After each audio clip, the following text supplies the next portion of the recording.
Hi friends, welcome back to మాటే మంత్రం Telugu audio stories. అందరికీ నమస్కారం అండి. మీరు ఈ స్టోరీ చదువుతున్నారా? మీకు ఈ స్టోరీ నచ్చినట్లయితే తప్పకుండా ఒక లైక్ ఇవ్వటం మర్చిపోకండి. అలాగే ఈ స్టోరీపై మీ అమూల్యమైన అభిప్రాయాన్ని తప్పకుండా ఓ చిన్న కామెంట్ రూపంలో తెలియచేయండి. అలాగే మాటే మంత్రం ఛానల్ సబ్స్క్రైబ్ చేసుకోండి. మీకు తెలిసిన వారికి షేర్ చేయండి. ఇక కథలోకి వెళ్దామా? ఈరోజు మనం చెప్పుకోబోయే కథ లాస్య, ప్రియ, మధ్యలో ఉదయ్ 7వ భాగం, ఆఖరి భాగం. రచన మంజు గారు. రాజీవ్ నాకు కాలేజీ నుండే తెలుసు, కాకపోతే ఈ మధ్య చూడలేదు. కొన్ని నెలల క్రితం తను యుఎస్ నుండి వచ్చాడని పాత ఫ్రెండ్స్ అందరికీ గెట్ టుగెదర్ పార్టీ అని నాకు ఇన్విటేషన్ పంపించాడు. అక్కడే పార్టీలో చెప్పాడు నేనంటే కాలేజ్ టైంలోనే ఇష్టం అని, కానీ చెప్పలేకపోయాను. తర్వాత యుఎస్ వెళ్ళినా తన గురించే ఆలోచించేవాడు అని. ఇన్నాళ్ళకి నిన్నులా కలిసి ఇలా చెప్తానని కూడా అనుకోలేదు నేను అసలు. ఐ లవ్ యూ నిషా అని తను నాకు చెప్తుంటే తనని కాదు అనలేకపోయాను. కాదు అని అనటానికి నా దగ్గర రీజన్స్ లేవు. నేను తన ప్రేమను యాక్సెప్ట్ చేశాను. కొన్ని రోజులు బాగానే ఉన్నాం. అప్పుడే నేను ఉదయ్ కంపెనీలో వర్క్ చేస్తున్నాను అని చెప్పాను. కానీ ఇప్పుడు అర్థమవుతుంది, నేను ఉదయ్ సార్ దగ్గర వర్క్ చేస్తున్నా అని తెలిసే నన్ను ట్రాప్ చేశాడు అని. దానికి రాజు, ఓహ్ మా కంపెనీకి మీ కంపెనీకి మధ్య దూరం ఉంది, అయినా నో ప్రాబ్లం, అది ఆఫీస్, ఇది మన పర్సనల్ లైఫ్ అని అన్నాడు రాజు. అలా ఒకరోజు నాకు కాల్ చేసి అర్జెంటుగా రా, నీతో మాట్లాడాలి అని అన్నాడు. వెళ్ళేసరికి తను నన్ను హక్ చేసుకొని నువ్వు నాకు దూరం అయిపోతావేమో అని భయంగా ఉంది నిషా అని బాధపడ్డాడు. ఏం జరిగిందో చెప్పమని అంటే, ఇప్పుడు మా కంపెనీ బాగా లాస్లో ఉంది. నెక్స్ట్ ప్రాజెక్ట్ ఒకటి అయినా మాకు దక్కకపోతే మా కంపెనీని మిగతా షేర్ హోల్డర్స్ అందరూ కలిసి ఇంకొకరికి అమ్మాలని చూస్తున్నారు. అదే కనుక జరిగితే మా నాన్నగారు ఇంకో పార్ట్నర్ కూతురికి నాకు పెళ్లి చేస్తారు. అలా అయినా మా కంపెనీ మాకు దక్కుతుందని. ఒక్క ఛాన్స్ చాలు నువ్వు నేను విడిపోకుండా ఉండటానికి, అది నువ్వే చేయగలవు అని అన్నాడు. నేనేం చేయగలను అని అడిగాను. రేపు వేయబోయే టెండర్ మనకే దక్కాలి. సో సో నువ్వు మీ బాస్ కోట్ చేసిన అమౌంట్ ఎంతో నాకు చెప్తే నేను అంతకన్నా కనీసం 1 రూపీ తక్కువ కోట్ చేసి టెండర్ దక్కించుకుంటే ప్రస్తుతానికి ఈ గండం నుంచి తప్పించుకోవచ్చు. తర్వాత నాన్నగారితో నీ గురించి, నీ వల్లే టెండర్ మనకి వచ్చింది అని చెప్పి మన పెళ్లికి ఒప్పిస్తాను. ప్లీజ్ నిషా, ఇప్పుడు ఏదైనా నీ చేతుల్లోనే ఉంది. మనం కలిసి ఉండాలా విడిపోవాలో అంతా అని నాతో అన్నాడు రాజీవ్. నేను ఉదయ్ సార్ కోట్ చేసిన అమౌంట్ ఎలా తెలుసుకోవాలని, ఆ విషయం సార్ చాలా సీక్రెట్గా ఉంచుతారు. ఇప్పటి వరకు ఎప్పుడూ నాకు కూడా తెలియకుండా జాగ్రత్త పడ్డారు. ఇప్పుడు ఎలా తెలుసుకోవాలి అని అన్నాను నేను. అదంతా నాకు తెలియదు, నువ్వేం చేస్తావో, మన లైఫ్ ఎలా ఉండాలో నువ్వు చేసే ఈ పనే డిసైడ్ చేస్తుంది అని అక్కడ నుండి వెళ్ళిపోయాడు రాజీవ్. ఆలోచనలో పడ్డాను నేను. ఉదయ్ సార్ చాలా మంచివాడు. నాకు ఎన్నోసార్లు నాకు అవసరమైనప్పుడు ఫైనాన్షియల్గా హెల్ప్ చేశారు. నాకంటే బ్రిలియంట్ స్టాఫ్ ఉన్నా కూడా నన్నే తన పర్సనల్ సెక్రటరీగా కంటిన్యూ చేశారు. నేను అలా ద్రోహం చేయలేను అని అనుకున్నాను. కానీ ఒక పక్క రాజీవ్ నా మైండ్ అంతా డిస్టర్బ్ చేశాడు. తప్పని తెలిసినా ఉదయ్ సార్కి తెలియకుండా కోట్ చేసిన అమౌంట్ తెలుసుకోవాలని అనుకున్నాను. అందుకే రేపు టెండర్ వేయాలి అని సార్ అమౌంట్ కోట్ చేసిన ఫైల్ సేఫ్గా పెట్టడం నేను చూశాను. మీటింగ్లో ఉన్నప్పుడు కావలసిన ఫైల్ తీసుకురాకుండా మిస్ అయింది అని అంటే సార్ నన్ను నమ్మి తన లాకర్ కీస్ నాకు ఇచ్చారు. ఫైల్ తీసుకొని అక్కడే ఉన్న టెండర్ ఫైల్ ఓపెన్ చేసి అమౌంట్ చూసి అక్కడి నుండే రాజీవ్కి కాల్ చేసి ఉదయ్ సార్ కోట్ చేసిన అమౌంట్ చెప్పాను. తర్వాత ఏం జరగనట్లు మళ్ళీ మీటింగ్కి వెళ్ళాను. అదేమీ తెలియని ఉదయ్ సార్ ఆ టెండర్ ఫైల్నే సబ్మిట్ చేశారు. సార్కి ఏ డౌటు రాకుండా మీటింగ్ అవ్వగానే లాస్యా మేడం గురించి మాట్లాడి సార్ని డైవర్ట్ చేశాను. నెక్స్ట్ డే టెండర్ వేశాక కాంట్రాక్ట్ దక్కినప్పుడు రాజీవ్ ఎంత సంతోషంగా ఉన్నాడో. ఉదయ్ సార్ అంత షాక్ అయ్యాడు. అన్నీ గమనించాను నేను. కానీ నా మనసులో ఏదో మూలలో నేను చేసింది తప్పు, అయినా రాజీవ్ ప్రేమ కోసం అలా చేయాల్సి వచ్చింది అని సర్ది చెప్పుకున్నాను. కానీ లాస్యా మేడం టెండర్ విన్ అయ్యి మా అందరికీ షాక్ ఇచ్చింది, ఉదయ్ సార్తో సహా. రాజీవ్ సంతోషం నిమిషాల్లో మాయమైంది. టెండర్ విన్ అయిన సంతోషంలో ఉన్న ఉదయ్ సార్కి కంగ్రాట్స్ చెప్పి నాకు వర్క్ ఉంది అని బయటికి వచ్చాను. రాజీవ్ నన్ను బయట పిక్ చేసుకున్నాడు. ఎలా జరిగింది అని. చాలా గొడవ చేశాడు. కొంచెం వైల్డ్గా బిహేవ్ చేశాడు. అలా ఉండగానే కొంచెం సేపటి తర్వాత ఉదయ్ సార్ నాకు మెసేజ్ చేశారు, టుమారో ఈవినింగ్ పార్టీ ఉంది, మన స్టాఫ్ అందరికీ మెయిల్ చేయమని. అది తెలిసిన రాజీవ్ కోపం తారాస్థాయికి చేరింది. టెండర్ పోయింది, కనీసం వాడి పరువైనా తీయాలి, అది నువ్వే చేయాలి, లేకపోతే నన్ను మర్చిపో అని తన ప్లాన్ ప్రకారం ఉదయ్ నీపై రేప్ అటెంప్ట్ చేశాడని నువ్వు చెప్పాలి. ఏ ఒక్క ఛాన్స్ పార్టీలో నువ్వు మిస్ చేయకూడదు. ఏం చేస్తావు, ఎలా చేస్తావు అన్నది నాకు అనవసరం, నేను చెప్పింది మాత్రం జరగాలి అని మాత్రం నాకు చెప్పి వెళ్ళిపోయాడు. వెళ్తూ వెళ్తూ రేపు నువ్వు చేసే పనిని బట్టే మనం మళ్ళీ కలుస్తాం. ఈసారి నువ్వు ఫెయిల్ అయితే ఇదే నన్ను ఆఖరిసారి చూడటం అని చెప్పి వెళ్ళాడు.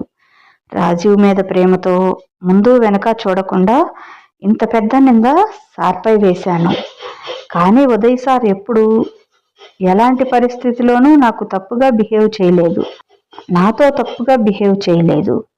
అందరూ వెళ్ళిపోయాక నేనే అదే మంచి టైం అని రాజీవ్కి మెసేజ్ చేశాను, పోలీస్ వాళ్ళని పంపమని. పార్టీ అయిపోయిన తర్వాత లేట్ అయింది సార్, కొంచెం నన్ను డ్రాప్ చేయండి, నేను నా స్కూటీ తెచ్చుకోలేదు అని అడిగాను ఉదయ్ సార్ని. ఉదయ్ సార్ సరేనని కీస్ కోసం చూశాడు. అవి కనపడలేదు. అప్పుడే గుర్తుకొచ్చింది, అక్కడ ఉన్న రూమ్లో ఇందాక కోట్ తీసేసినప్పుడు కోట్లో ఉండిపోయాయి అని. 1 minute నిషా, కీస్ లేవు, తీసుకొస్తా అని రూమ్లోకి వెళ్ళారు. వెంటనే నేను సార్ వెనకే వెళ్ళి డోర్ లాక్ చేసి సార్ని హగ్ చేసుకున్నా.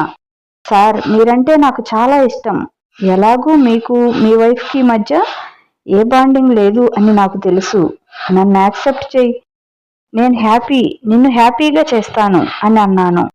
నా మాటలకు బాగా కోపం వచ్చి చెంప చెల్లుమనిపించాడు ఉదయ్ సార్. అంతే, నా డ్రెస్ ఎక్కడ పడితే అక్కడ చించుకొని ఉదయ్ సార్ హ్యాండ్స్ పట్టుకొని నా బాడీపై ఎక్కడంటే అక్కడ సార్ గోళ్లతో నా స్కిన్పై గాయాలు చేసుకున్నా. ఉదయ్ సార్కి ఏం జరుగుతుందో అర్థం అయ్యేలోపు గట్టిగా కేకలు వేస్తూ help help, Uday leave me అని అరుస్తూ డోర్ ఓపెన్ చేసి బయటకు వెళ్ళాను. కరెక్ట్గా ఆ టైంకి పోలీస్ వాళ్ళు వచ్చారు. ఇక్కడ ఎవరో హెల్ప్ కావాలని కాల్ చేశారు, మీరేనా అన్నారు వాళ్ళు నాతో. ఏడుస్తూ ఉన్న నన్ను చూసి వాళ్ళు ఏం జరిగింది అని అడిగితే అంతా నాకు ఫేవర్గా రాజీవ్ చెప్పమన్నట్లు చెప్పాను. నేనేం చేసినా రాజీవ్ కోసమే చేశాను, రాజీవ్ చేయమన్నట్లు చేశాను. నేను శిక్ష అనుభవించడానికి సిద్ధంగా ఉన్నాను, కానీ నాతో పాటు ఆ రాజీవ్కి కూడా శిక్ష పడాలి. ఒక ఆడపిల్లని అడ్డం పెట్టుకొని నాతో చేయకూడని పనులు చేయించి నన్ను ప్రేమ పేరుతో మోసం చేసి తన అవసరం కోసం ఇంకో అమ్మాయిని పెళ్లి చేసుకోవటానికి సిద్ధమయ్యాడు. నేను ఈ మాటలు ఎవరి ముందు చెప్పమన్నా చెప్తాను అని నిషా ఏసీపీ శక్తి గారి ముందు తన వాంగ్మూలం ఇచ్చింది. అంతా విన్న దేవి, శ్రీనివాస్ గారు, ఉదయ్ కొంత షాక్ గురయ్యారు. దేవి, శ్రీనివాస్ గారు ఏసీపీ శక్తి గారికి థ్యాంక్స్ చెప్పారు. మా మాట కోసం ఉదయ్ని అరెస్ట్ చేసి తీసుకెళ్లకుండా ఇక్కడే అంతా క్లియర్ చేశారు. Thanks a lot. నిజం బయట ఎవరికీ తెలియకపోయినా ఒకసారి అరెస్ట్ చేశారు అని అంటే ఉదయ్ రెప్యుటేషన్ ఎంతగా డ్యామేజ్ అయ్యేది. ప్రతి ఒక్కరికి మనం నిజం ఏంటో చెప్పలేం కదా సార్ అని అంటారు. ఒక్క ఛాన్స్ ఇవ్వండి సార్ ప్లీజ్, నేను ప్రూవ్ చేస్తాను అని అడిగింది మీ కోడలు. నాకు ఆడపిల్లలు ఉన్నారమ్మా, ఇలా నిందపడితే ఆ కుటుంబ పరిస్థితి ఎలా ఉంటుందో నాకు తెలుసు. పైగా ఉదయ్ ఎలాంటి వాడో నాకు తెలుసు. లాస్య నాకు బిడ్డలా అనిపించింది. అంత షాక్లోనూ తన మైండ్ షార్ప్గా పనిచేసింది. మామూలుగా అయితే నిషాని చూడగానే కోపంతో ఇష్టం వచ్చినట్టు బిహేవ్ చేసి కేస్ కాంప్లికేట్ చేసుకుంటారు. కానీ లాస్య నిషాకి సపోర్ట్ చేసి తనతో నిజం చెప్పించింది. ఇందులో మా హెల్ప్ అంటూ ఏమీ లేదు, కేవలం మీకు టైం ఇచ్చామంతే అని అంటారు ఏసీపీ గారు. టేక్ హర్ ఇన్ కస్టడీ అని తన టీంకి ఆర్డర్ పాస్ చేశారు ఏసీపీ శక్తి గారు. కానీ లాస్య, సార్ ఇంకో స్మాల్ రిక్వెస్ట్, నిషాని వదిలేయండి సార్, తనపై మేం కేసు పెట్టం అని అంటుంది. ఇక్కడ ఉన్న అందరూ ఏం మాట్లాడుతున్నావు అని అన్నారు. ఎంతైనా తను మా ఎంప్లాయ్, ఎన్నో సంవత్సరాలుగా మా దగ్గర వర్క్ చేస్తూ ఉంది. ఈ తప్పు తప్ప ఎప్పుడూ ఏం చేయలేదు. అది తను కావాలని చేయలేదు, తను ప్రేమించిన వాడి కోసం చేసింది. కానీ వాడి మోసం తను తెలుసుకోలేకపోయింది. ఆడవాళ్ళంతే సార్, ప్రేమిస్తే తను ప్రేమించే వాళ్ళ కోసం ఏమైనా చేయగలరు. కానీ అవతలి వాళ్ళు మా ప్రేమను సరిగ్గా గుర్తించలేరు, ఎవరి కారణాలు వాళ్ళవి అని అంటుంది లాస్య. దేవి గారు కూడా లాస్య మాటలకి సపోర్ట్ చేయడంతో అందరూ అక్కడి నుండి వెళ్ళిపోతారు. నిషా అయితే లాస్య దగ్గరికి వచ్చి క్షమించమని అడిగింది. లాస్య మాత్రం నిషా చెంప పగలగొట్టింది. ఉదయం మీద ఎన్ని మాటలు చెప్పావు, ఎలా ఆ విధంగా చెప్పావు నువ్వు? అసలు ఎప్పుడైనా తను మన ఆఫీసులో ఉన్న ఏ లేడీ ఎంప్లాయీ సైడ్ అయినా సరిగ్గా చూశాడా?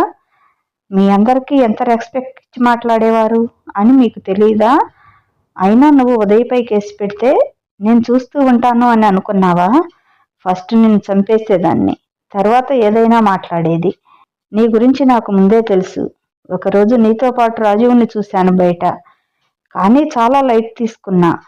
ఆఫీస్ వేరు, పర్సనల్ లైఫ్ వేరు అని.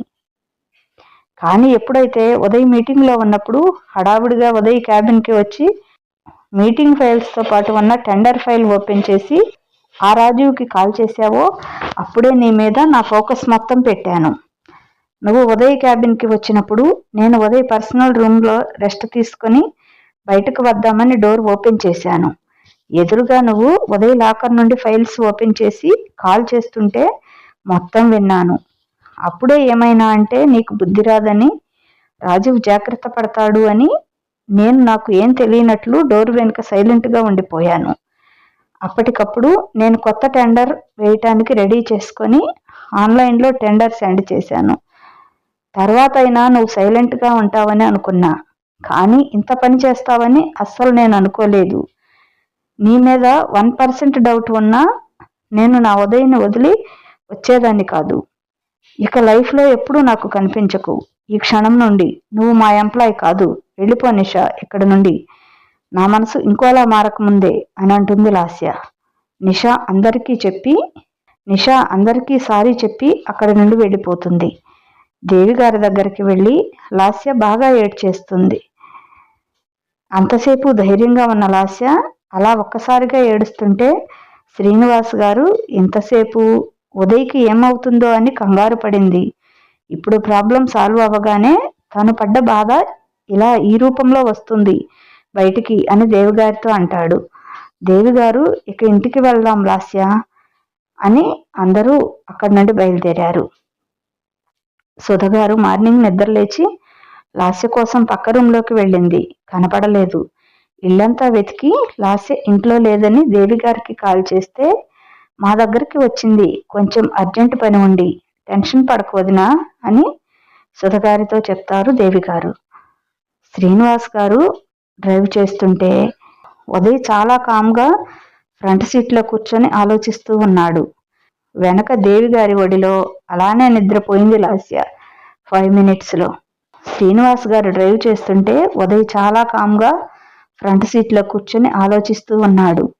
వెనక దేవిగారి ఒడిలో అలానే నిద్రపోయింది లాస్య 5 minutesలో.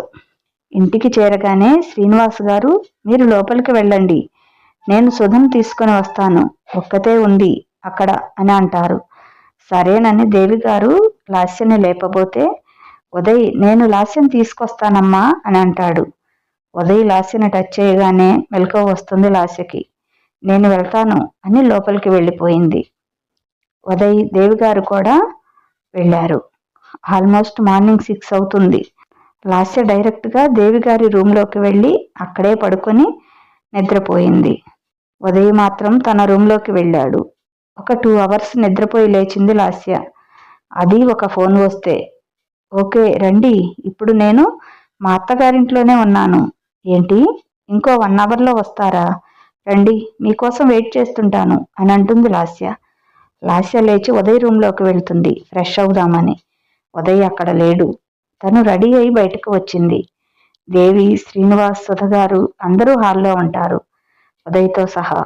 లాస్యను చూడగానే అందరూ ఒకేసారి హ్యాపీ వెడ్డింగ్ యానివర్సరీ అని విష్ చేస్తారు ఉదయ్ లాస్యలకి. లాస్య నవ్వి ఊరుకుంది. అప్పుడే అక్కడికి వచ్చారు లాయర్ వినోద్ గారు. శ్రీనివాస్ గారు వినోద్ గారిని చూసి సాదరంగా ఇంట్లోకి ఆహ్వానించారు. వినోద్ గారికి ఏం అర్థం కావటం లేదు. ఇక్కడ చూస్తుంటే అందరూ హ్యాపీగా ఉన్నట్లున్నారు. కానీ లాస్య ఇలా ఎందుకు చేసిందో అని వినోద్ గారికి అర్థం కాలేదు. దేవి గారు కాఫీ తెస్తా అంటూ కిచెన్లోకి వెళ్ళబోతుంటే, ఒక్క నిమిషం అత్తమ్మ, నేను మీ అందరితో మాట్లాడాలి అంటుంది. అక్కడి పరిస్థితి అర్థమైన లాయర్ వినోద్, లాస్య, ఇదిగో నువ్వు రెడీ చేయమన్న పేపర్స్. మీ కుటుంబం అందరూ కలిసి నిర్ణయం తీసుకోండి. తర్వాత కూడా నీకు నా అవసరం ఉంది అనిపిస్తే నాకు కాల్ చెయ్యి, నేను వెళ్ళొస్తా అని అక్కడి నుండి వెళ్ళిపోయారు. శ్రీనివాస్ గారికి అసలు ఏమీ అర్థం కాలేదు. ఎంతో కొంత దేవి, సుధగార్లకు, ఉదయ్కి మాత్రం అర్థమైంది. ఏం పేపర్స్ లాస్య అవి అని అడిగాడు శ్రీనివాస్ గారు. చెప్తాను మామయ్య, ముందు మీరు నన్ను క్షమించండి. నాకు తెలియకుండా నేను మిమ్మల్ని అందరినీ బాధపడేలా చేశాను. అప్పుడు నాకు ఇలాంటి ఒక రోజు నేను చూడాలి, ఇక్కడ ఎంతోమంది మనసు బాధ పెడతాను అని నాకు తెలియదు. తెలుసుంటే అసలు ఇంత దూరం వచ్చేది కాదు అని అంటుంది లాస్య. అసలు నువ్వు ఏం చెప్తున్నావో నాకు అర్థం కావడం లేదు అని అంటారు శ్రీనివాస్ గారు. ఈ పేపర్స్ మా డైవర్స్ పేపర్స్. ఇందులో నేను సైన్ చేస్తున్నా. ఇక ఉదయ్ కూడా చేస్తే అఫీషియల్గా మేము వేరువేరైపోతాం. నాకు ఉదయ్తో కలిసి ఉండాలని లేదు. నా దారి నేను చూసుకోవాలి అని అనుకుంటున్నా. దయచేసి ఎవరు నన్ను ఏమీ అడగవద్దు. మీరు కాదు, కూడదు అని అంటే నేను చస్తాను.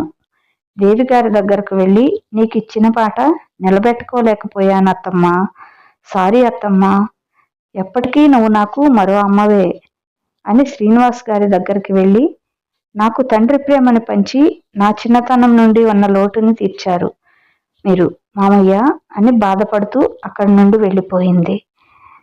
సుధగారు కూడా లాస్య లాస్య అని పిలుస్తూ లాస్య వెనకే వెళ్ళారు. అసలు ఏం జరిగింది నీకు తెలుసా దేవి అని కొంచెం గట్టిగానే అంటారు శ్రీనివాస్ గారు.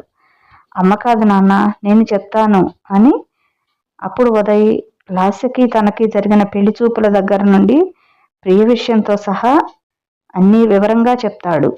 శ్రీనివాస్ గారికైతే అసలు మాటలు రావటం లేదు.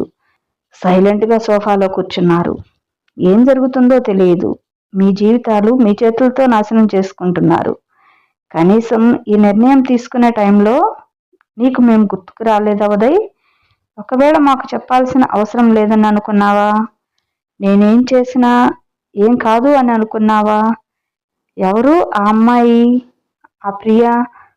నువ్వు ప్రేమించిన ప్రియ నీకు దూరమైతే నువ్వు బాధపడ్డావు. మరి నిన్ను ప్రేమించిన లాస్య నువ్వు దూరం అయితే బాధపడదా? నీకు మాత్రమే బాధ ఉంటుందా? లాస్యది బాధ కాదా? ఒకసారి లాస్య స్థానంలో ఉండి ఆలోచించు ఉదయ్. ఒకప్పుడు నువ్వు ప్రియలేక ఎలా బ్రతికావో ఇప్పుడు కరెక్ట్గా అదే విధంగా లాస్య బ్రతకాలి. లాస్య లైఫ్ ఎలా ఉంటుందో నీకు అర్థమవుతుంది. మీ మధ్య ఈ 1 ఇయర్లో అసలు ప్రేమ అనేది నీకు లాస్య మీద కలగలేదా? నువ్వు ప్రేమించిన ప్రియ కూడా నీకు తన ఆఖరి కోరికగా నువ్వు పెళ్లి చేసుకుని కొత్త లైఫ్ స్టార్ట్ చేయమనే కదా చెప్పింది. నువ్వు ఇలా ఉంటే తనకు ఇచ్చిన మాట నిలుపుకున్న వాడివి అవుతానని నీకు నీ మనస్ఫూర్తిగా అనిపిస్తుందా?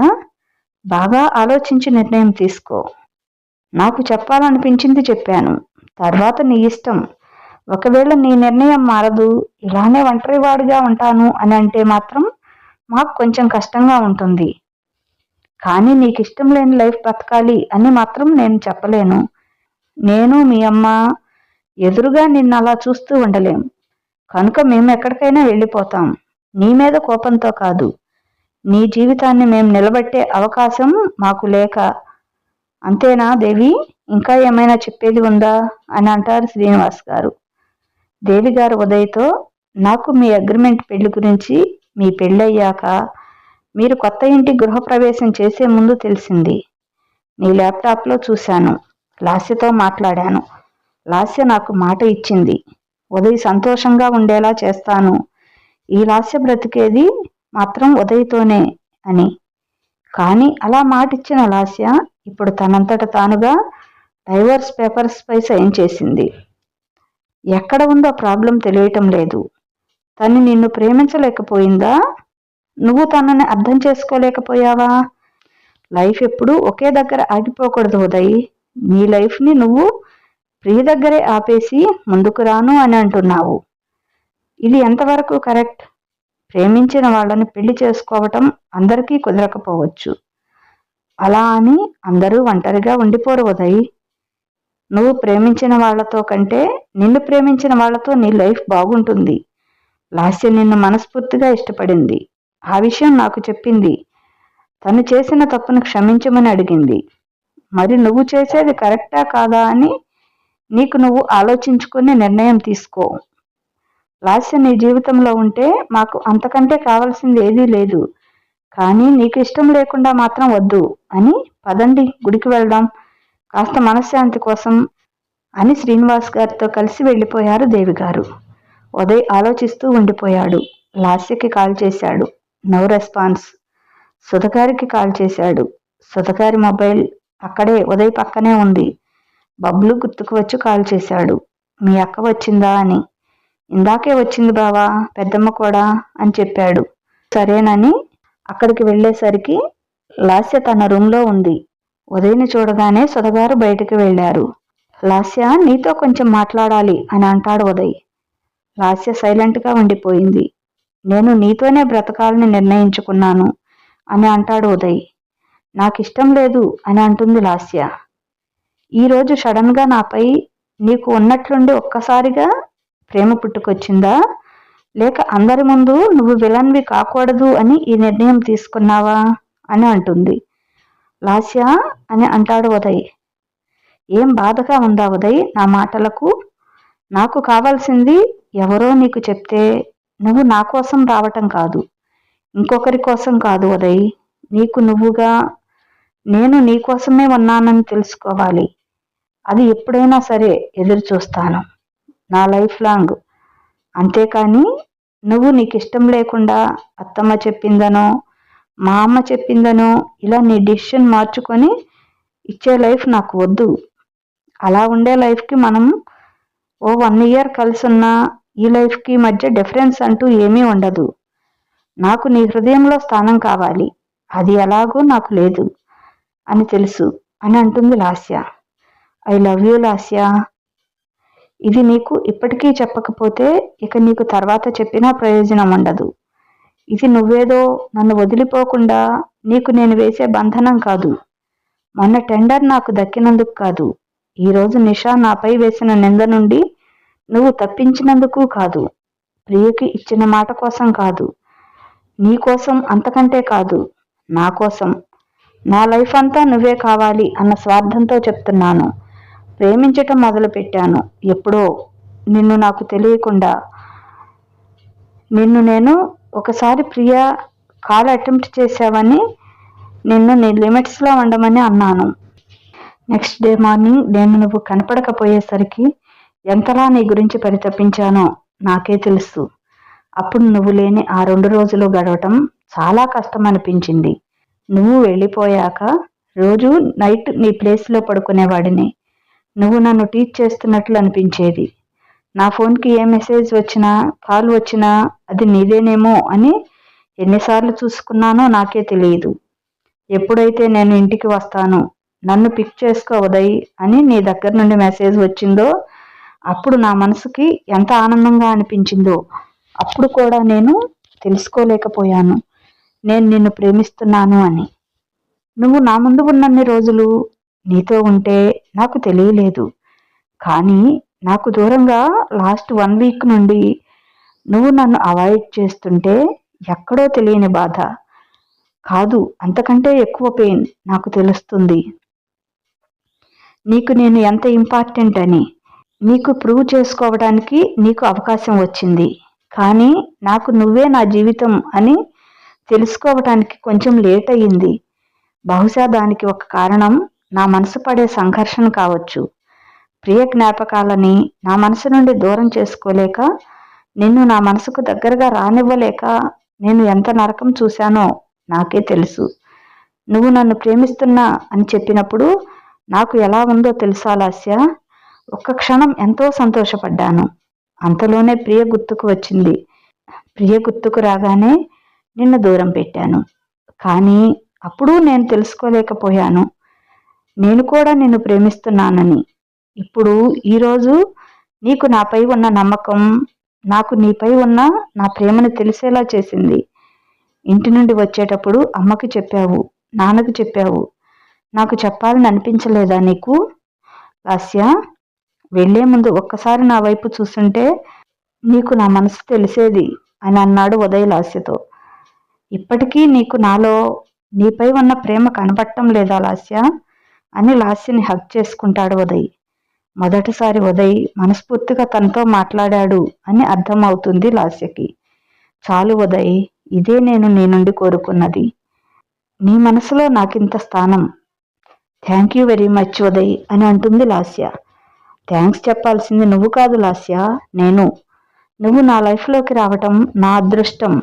ఇప్పుడు చెప్తున్నా లాస్య, ఇకపై నువ్వే నా జీవితం లాస్య అని అంటాడు ఉదయ్. దేవి గారికి మాట ఇచ్చింది లాస్య. గృహప్రవేశం రోజు లాస్య నువ్వే నా జీవితం అని ఉదయ్ అనేలా చేస్తా అత్తమ్మా అని, ఉదయ్ని సంతోషంగా ఉండేలా చేస్తానని మాట ఇచ్చింది లాస్య. ఈరోజు ఆ మాట నిలబెట్టుకుంది. ఇద్దరూ ఒకరినొకరు చూసుకుంటూ ఎంతసేపు ఉన్నారో వాళ్ళకే తెలియటం లేదు. ఉదయ్ మొబైల్ రింగ్ అయితే అప్పుడు వచ్చారు ఈ లోకంలోకి.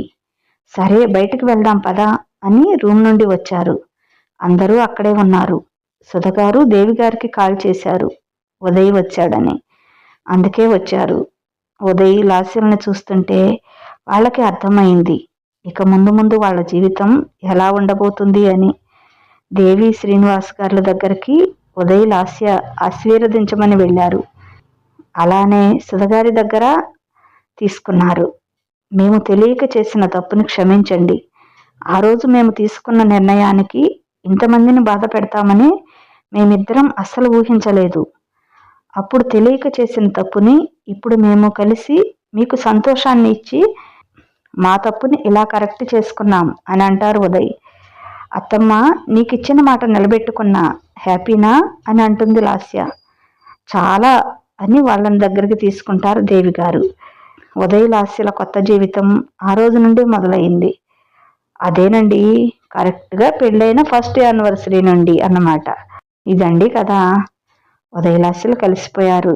వాళ్ళిద్దరూ హ్యాపీ, వాళ్ళ తల్లిదండ్రులు హ్యాపీ, మనం కూడా హ్యాపీ. ఇక బాయ్ చెప్తామా వాళ్ళిద్దరికి. ఈ కథ మీకు కనుక నచ్చుకుంటే తప్పనిసరిగా ఒక లైక్ ఇవ్వండి. అలాగే మీ అమూల్యమైన అభిప్రాయాన్ని ఓ చిన్న కామెంట్ ద్వారా తెలియచేయండి. అంతేకాక నా ఛానల్ సబ్స్క్రైబ్ చేసుకోండి, షేర్ చేయండి. రేపు మౌళీ సరాగం అనే కొత్త కథతోటి రేపు కలుద్దాం. అది చాలా చాలా బాగుంది స్టోరీ. ఎవ్వరూ మిస్ అవ్వద్దు. చాలా మంచి స్టోరీ. కొత్త స్టోరీతో రేపు కలుద్దాం. ఇక ఉంటాను. బాయ్. మీ లక్ష్మీ ఘంట.